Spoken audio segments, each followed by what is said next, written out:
हे सजन वृंद हे मोर उत्कलर मातृ पितृगण भातृभक्तिगण भगवान नाम संसार मुक्ति कर दिए जीव मान को। एक कथा आम जाना केमिति भगवान व्यास 17 नंबर अवतार आसिक कहीदेले। आपण मैंने भावुवे 17 नंबर अवतार आम तो जानी 10टी अवतार। हे सजन बंद 10 अवतार भी ठीक 24 अवतार भी ठीक। जयदेव गीत गोविंद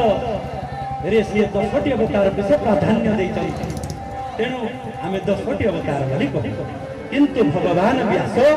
सी 17 नंबर अवतार आसिले वेद को 4 भाग कले 18 पुराण वर्णन कले लिखिले सी 17 नंबर अवतार। कौन से अवतार आज आम सब जानिबा। एक रे होछि चतुर्षण अवतार, दुई रे होछि हमर बराह अवतार, 3 रे नारद अवतार, 4 रे नर नारायण अवतार, 5 रे कपिल देव अवतार, 6 रे गदात्वय, 7 रे यज्ञ अवतार, 8 रे वृषभ अवतार, 9 रे पृथ्वी अवतार, 10 रे मीन अवतार, 11 रे कच्छप, 12 रे धन्वंतरी, 13 रे मोहिनी, 14 रे नरसिंह, 15 रे वामन, 16 रे परशुराम, 17 रे वेदव्यास, 18 रे राम अवतार, 19 रे बलराम, 20 रे कृष्ण, 21 रे हरि अवतार, 22 रे हंसावतार, 23 रे बुद्ध अवतार, 24 रे होछि कल्कि बोलानंद कंद भगवान की जय। तेणु से 17 नंबर अवतार भगवान व्यास आसिक कहीदेले कौन कि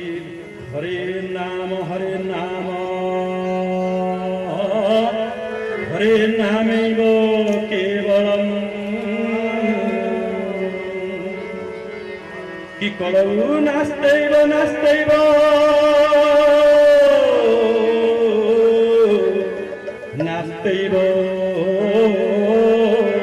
गतिरन्यथा। कले कली जुगरु तरी जीवा पाई अन्य कोनोसी बाट नाही। मो माँ माने मो बापा माने टिके तुमर पुओ आज यही स्वल्प समय पाई किसी प्रभुंकर कथा कहवा पाई आसी आपण माने जदि न बसिबे ध्यान पूर्वक न शुणिबे ताहले आम जीवन धन्य हबनी, ए कथा चरितार्थ हबनी। भगवान जन्मोत्सव आपण माने किसी हरिकर कथा शुणिले निजर पाप ताप सब दूर हो जीव। बोल भक्त वत्सल भगवान की। एई कथा भागवतर अंतिम श्लोक रे कहिदेले कि नाम संकीर्तनम जस्य सर्व पाप प्रणाशनम कि प्रणाम दुख शमनम स्तम नमामि हरिपरा। कले कलिजुगरु जीव मानकर उद्धार हेबार अन्य किछि मार्ग नाही ना कोन ना नाम संकीर्तनम दस्य सर्व पाप प्रणाशनम। त्रितापरु ए जीव उद्धार पाई जाए। त्रिताप कौन? आध्यात्मिक पाप 1, 2 रे आदि दैविक, 3 रे आदि भौतिक। आध्यात्मिक ताप कौन? आमे निजे जोटा भूल करंती आमे सुनिले गोटिए, गुरु हमको पढ़ाइले गोटिए, हाँ करदेले ता आगे किंतु पुणी भूल मार्ग कर दियंती। किंतु ना से जो भूल हमको जो दंड मिले से होछि आध्यात्मिक ताप। द्वितीय रे कहले आदि दैविक। आदि दैविक कौन? ना देवता मानकर देवता मानक कोपरु आंभ मानक जो ताप मिले, जो दुख मिले, कष्ट मिले ताहा आदि दैविक कहा जाए। यथा भूमिकंप, मरुड़ी, बन्या, बात्या एबे एबे हमरो 2-4 वर्ष भितर आसिला कोरोना सेही भली जिनिस गुडाक आदि दैविक आउ 3 रहला आदि भौतिक ताप कोन आदि भौतिक कहिले हमकु ए जागतिक भौतिक संसार में जहाँ दुख मिले साप कामुड़ा हो कुकुर कामुड़ा हो किंबा अन्य कौन प्राणी मान द्वारा आघात रे हो जो दुख मिले जो ताप मिले ताकू आदि दैविक ताप जाए आदि भौतिक ताप जाए आध्यात्मिक आदि दैविक आदि भौतिक ए तीन ताप এই তিনি তাপ যদি জীব দেহরে অছি তেবে এই তিনি তাপরু একমাত্র রক্ষা করিবা বালা হউছি নাম সেই নাম ঘরে যদি জীব উচ্চারণ করি দিয়ে এ ত্রিতাপ নষ্ট হয়ে যায় ধ্বংস হয়ে যায় জীব দেহ একবার হরি নাম কুহা যায় আমার श्री चैतन्य चरितामृत कहीदेले कि एक बार हरि नामे जत पाप हरे पातकीर साध्य नाही तत पाप श्री राम जय जय जय राम संकट मोचन जय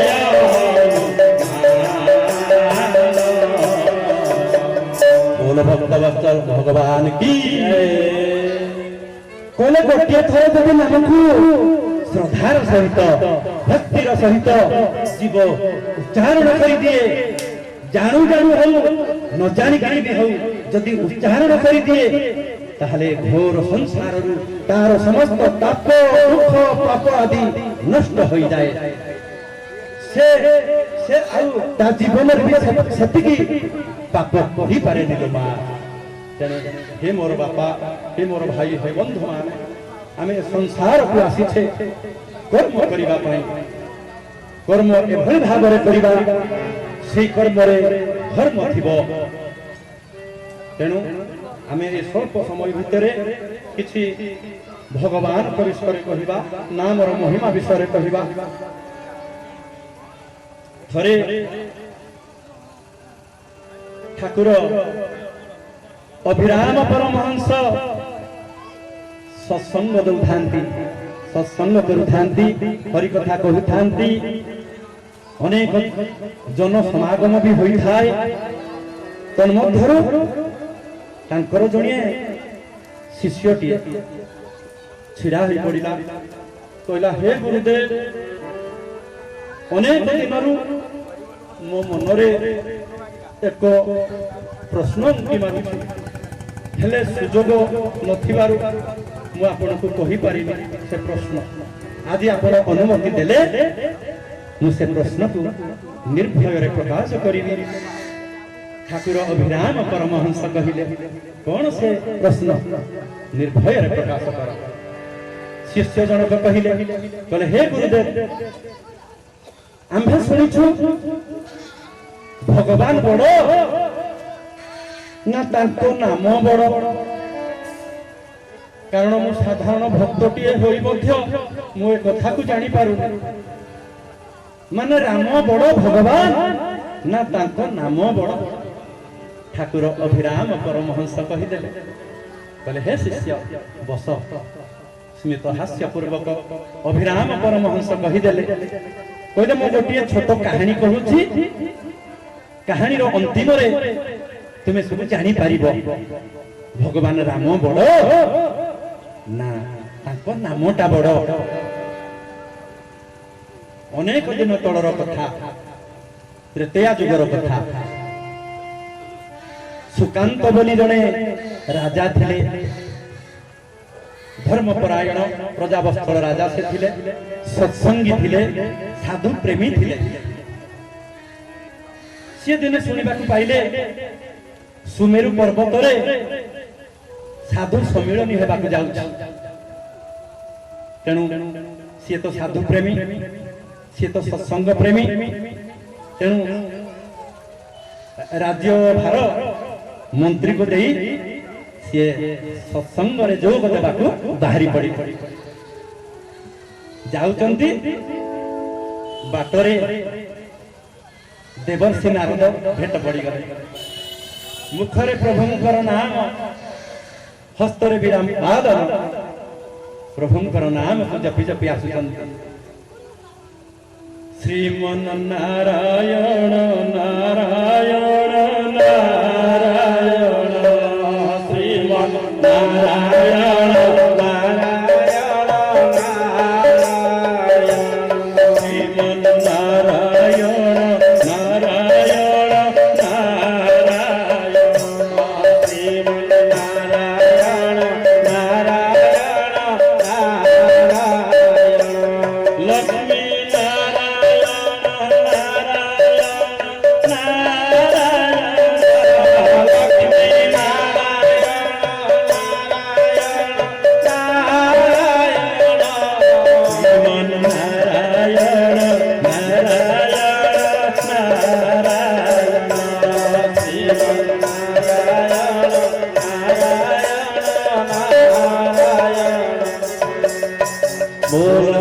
रामचंद्र की सुकांत जते बेले देखी देला देवर्षि नारद आसुचंती हेला न करी पाद तले पड़ी गला कहला साधु ये देव देवता मानंतर ऋषि देवर्षि नारद प्रणाम जणैला देवर्षि नारद पचारिले कहले राजा सुकांत कुआडे बाहरिल कि सुकांत कहिले कहले हे देवर्षि आपण जानि नाहंते कि सुमेरु पर्वत रे समस्त ऋषि मानकर साधु मानकर ब्राह्मण मानकर सम्मिलनी होची हरि कथा हबो सत्संग हबो तेणु आपण तो जानते मु टिके सत्संगी साधु प्रेमी तेणु जाउची टिके हरि कथा श्रवण करिबा नारद कहले बढ़िया तो अरे हरि कथा सुनिबा बढ़िया जाओ सुकांत जाउथिले पुणी देवर्षि नारद पछरु डाकिले कहले ओहो राजा सुनो सुनो तुमे सेठाकू जाउछ जे सेठारे जते ऋषि महामुनि माने थिबे समस्त को प्रणाम जणैबो किंतु जण को प्रणाम जणैबो किए सिए ना विश्वामित्र ऋषि तांकु तमे प्रणाम जणैबो सुकांत राजा कहिले काहे कि प्रभु अरे राजार कर्तव्य समस्त को प्रणाम जणैबो समस्त को जणैला पर जण को काहे कि जणैबानी बोले तमे क्षत्रिय सी क्षत्रिय थिले एबे सी जोग साधना करी करी प्रभु को डाकी गिरी ऋषि होइचंती सी नहले क्षत्रिय ना तुमे क्षत्रिय सी क्षत्रिय क्षत्रिय को क्षत्रिय कौन नमस्कार करिवो म तुमे जाओ समस्त को नमस्कार करिवो तांको किंतु नमस्कार करिवोनी सुकांत कहले ठीक अछि साधु जणे करूचंती ये देवर्षि नारद जतले करूचंती करिबा सुकांत पळैले देवर्षि नारद तांको बाटरे छोरे हर्ष सुकांत पहुंची गले सत्संग रे समस्त को प्रणाम जणैले न मा जेते ऋषि आसीथिले समस्त साधु वृंद को प्रणाम जणै सारला परे पाखरे बसिचंती विश्वामित्र ऋषि सिया रामकर गुरु विश्वामित्र ऋषि को आउ ये प्रणाम जणैलेनी विश्वामित्र ऋषि कहले कोन हला ये राजा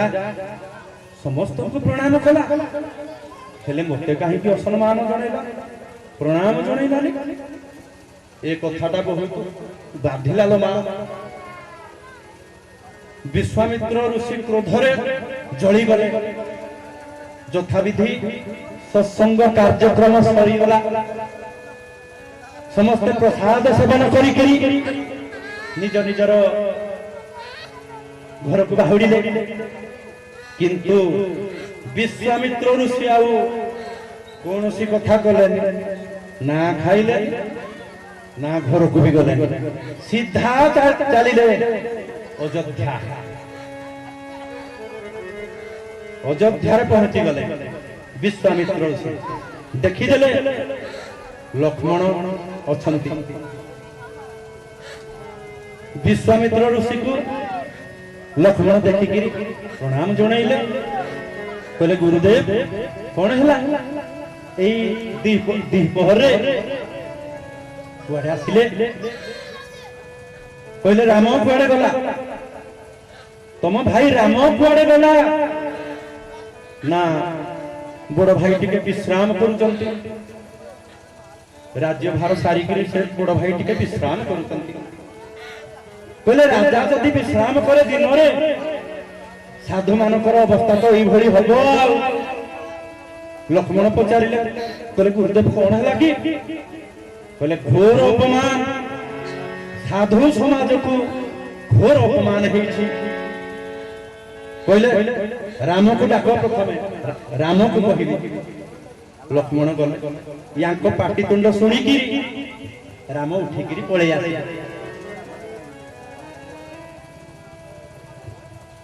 राम मध्य गुरुदेव को देखिकी प्रणाम जणाइले कारण यही कथा हे मोर उत्कलर मातृ पितृगण भातृ भगिनीगण आम रामायण जेते पढ़ा पढ़ जे जेते पढ़ुच पढ़ किंतु रामायण शिक्षा अच्छी मा हे बापा माने हे मोर भाई माने बंधु माने रामायण कौन शिक्षा ना सकाळु उठिकी राम निजर पिता माता गुरु को प्रणाम जनाउथिला तेणु सन्थ तुलसी राम भक्त कहीदेवी कि प्रातः काल उठी के रघुनाथ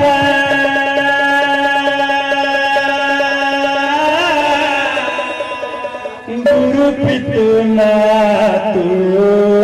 नावाई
विश्वामित्र ऋषि को राम देखीदेले प्रणाम जणाइले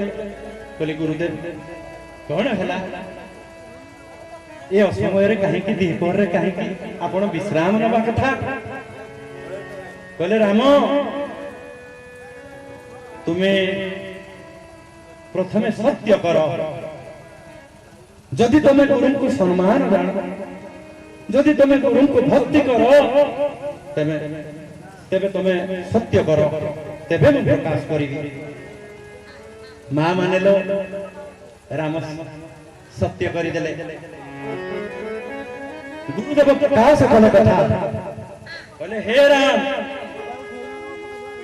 राजा सुकांत तुम्हें तो जानो ताको से घोर अपमान करिছে मते समस्त को प्रणाम कला हेले तुम गुरु को प्रणाम जणैलानी तेणु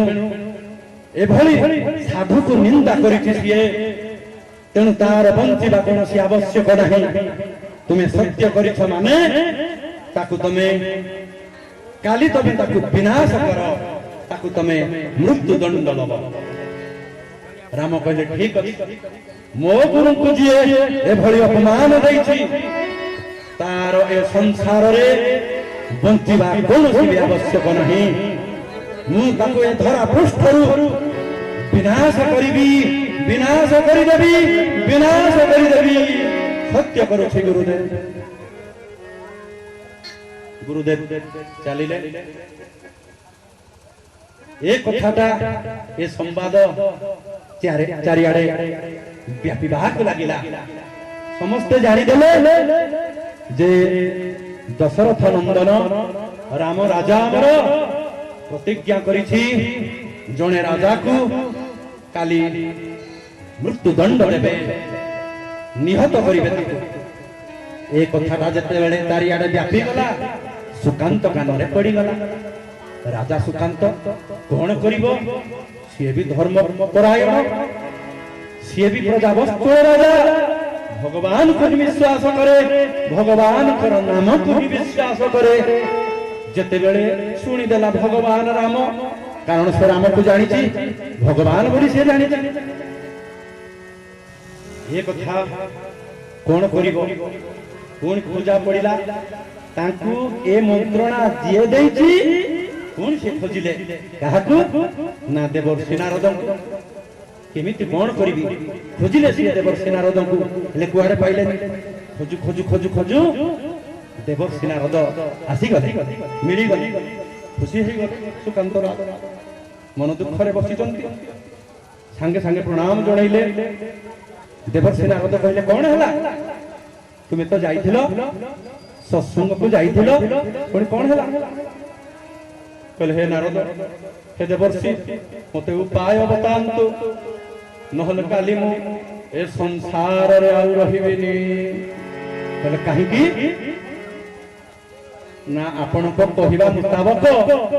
मु कली कर्म कली आपण कहिले समस्त साधु संतଙ୍କୁ प्रणाम जणाई मुंडिया मारी किंतु विश्वामित्र को मुंडिया मारी मु तो सैया कली किंतु विश्वामित्र सिए राम को द्वारा मते काली विनाश करिबे एथिरो मु केमिति बंचिबी मते उपाय बतांतु देवर्षि नारद कहिले कहले कोन हे गला समस्त तो जातस्य हि ध्रुवं मृत्यु ध्रुवं जन्म मृतस्य कहले संसार रे जे जन्म होइछ से मरुची तुमे जन्म होइछ तुमे भी मरिबो पुनी तुमे साधारण भाव रे मरुन भगवान राम को द्वारा मरिबो तेनु तुमे तो खुशी होबा कथा कहले नाही प्रभु संसार को आसीची खाउची पिउची भलो बंचिची आउ किछि दिन प्रभु बंची गले भलो बनता जहाले जो भली भाव रे कोन उपाय बतांतु मु टिके बंचिबा को चाहे देवर्षि नारद कहले हो ठीक अछि एकमात्र जणे तुमको बंचेइबो किए सिए ना तुमे अति शीघ्र जाओ हनुमानकर मां अंजना आश्रम रे थिबे जाओ तांको शरण पसी जाओ मां मानलो राजा सुकांत आउ विलंब कले दौड़ी दौड़ी दौड़ी दौड़ी जाई मां अंजनांकर पाद पद्म तले पड़ी गले बोल से अब रामचंद्र की जय कहले मालो मते रक्षा कर मते रक्षा कर मते रक्षा कर अंजना किछि बुझी पारु नाती अरे जणे राजा ये पुणी दौड़ी दौड़ी आसिकरी मते शरण मागिलानी तेबे कोन हेछि पचारिबा बोले तमे किए वो तमे किए ना मां मु कहिबी जे किंतु तमे सत्य कर सत्य करि देले अंजना कहले कुह कहले मो सुकांत राजा सुकांत मते जणे मारिबा को प्रतिज्ञा करि तेणु आपण चाहिले ही मो जीवन रक्षा हे पारि तेणु मते कृपा करन मा अंजना कहले ठीक अछि किए मारिबे ना विश्वामित्र कहते मते मारिबा पाई तेणु मते तुम रक्षा कर बोले ठीक अछि हनुमान आसु मु तांको कहले से रक्षा करियो तुमे जाओ से कुटीर रे तुमे विश्राम लियो एने रामंकर सेवा कार्य सारी भक्त हनुमान से पहुंची गले किंतु निजर मां अंजना मुहं को जेतेबेले देखिदेले विषम बदन कहले कहीं दुख कहीं मो मां कहीं दुख करिछि जेतेबेले मां को पचारि देले हनुमान कहले मां मु थाउ थाउ तोर ए भली पुत्र थाउ थाउ तू ए भली दुख करूछु कोन हला कहले पुअरे तू प्रथमे सत्य कर तापर प्रकाश करिबि हनुमान कहला ठीक अछि मो मां पाई सत्य करी निश्चित भाव रे हनुमान सत्य कर देला त्रिवार सत्य कहला कह कहला जनकर जीवन रक्षा करबा को पड़िबो किए से ना सुकांत सियाड़ पड़े आसला कुटीर हनुमान को प्रणाम कला हनुमान कहले कोन है जी सुकांत कहला प्रभु मते जने मारिबा पाई प्रतिज्ञा करिछि काली मते से निश्चित भाव रे मारि दे मो जीवन से निश्चित भाव रे से विनाश करि दबो किए से ए संसार रे पड़ी किए अछि हनुमान थाउ थाउ से पुणी मारिबो हनुमान जहा को रक्षा करे ए संसार रो कोन से शक्ति भी नहीं ताकू से विनाश करि पारिबो शीघ्र प्रकाश कर जेतेबेले ये जेतेबेले सुकांत राजा प्रकाश करि देले बोले आउ कहि नहंती से जन कहउचंती प्रभु रामचंद्र बोल श्री रामचंद्र की ये कथा जेतेबेले प्रभु राम सुनि देले कहले अंजना संगे संगे कहले कहले सुकांत तमे तो बहुत विश्व ये विश्वामित्र ऋषि मारी तुम्हें कौन कहलनी राम मारिबे बोली ये सुकांत राजा सुकांत कहले मां राम मारिबे किंतु तांको गुरु विश्वामित्र द्वारा मोरइबे तेणु मु टिके भूली जाई कहि देइली विश्वामित्र बोली तेणु राम प्रकृत रे मारिबे हनुमान एणे मुंड खराब अरे न जानी सुनी सत्य करदेली प्रभु राम जहाँ को मारिबा पाई प्रतिज्ञा करिसथि ताकु तो विश्वर कौन सी शक्ति भी आउ माने चेष्टा कले भी आउ रक्षा करि परिबो नाही तेबे उपाय कौन कहले ठीक अछि तुमे विश्राम करो से कथा मु बुझु जेतेबेले हनुमान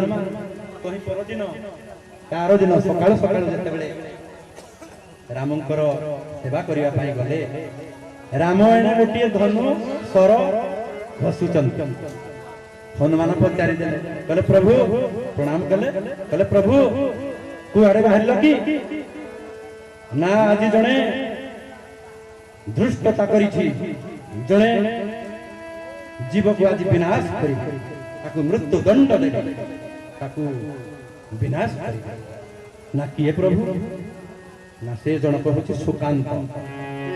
बोले प्रभु प्रभु क्षमा करिवे प्रभु आपण चेंज कर दियंत प्रभु आउ कोन केमिति करंत कारण मु मध्य सत्य करि देइछि भक्त को बंचैबी बोली प्रभु तेणु कौन करिबी राम कहिले कहले तुमे जहा करछ कर मोर सेथिरे जाय आसे नाही किंतु गुरु को आगरे मो सत्य करिछि माने विनाश करि हनुमान भी कहि देले कहले आपण सत्य करंतो ना काहे किंतु मु मध्य सत्य करिछि आपण जहा करंतो ना काहे कि मु मध्य रक्षा करिबा करिबे ही करिबे ए कथा कहि हनुमान पळे आसे बोल श्यावर रामचंद्र की ଯେତେବେଳେ ହନୁମାନ ପହଞ୍ଚି ଗଲେ କହିଲେ ସୁକାନ୍ତ ଆସ ମୋ ସାଙ୍ଗରେ ତମେ ଆସ ଜଙ୍ଗଲ ଭିତରକୁ ପଳେଇଲେ। ଜଙ୍ଗଲ ଭିତରେ ନିକାଞ୍ଚନ ସ୍ଥାନ ଦେଖିଲେ। ସେଠି ପ୍ରଭୁଙ୍କର ନାମକୁ ବାରମ୍ବାର ଉଚ୍ଚାରଣ କରିବା ପାଇଁ କହିଲେ। ହେ ରାଜା ମୁଁ ବସିଲି, ମୋ ପଶ୍ଚାତ ଭାଗରେ ତମେ ବସ, ମୋ ପଛ ଭାଗରେ ବସିକିରି ମୁଁ ଯୋଉ ଭଳି ଭାବରେ ଜପୁଛି ତମେ ସେଇଭଳି ଭାବରେ ଜପ କର।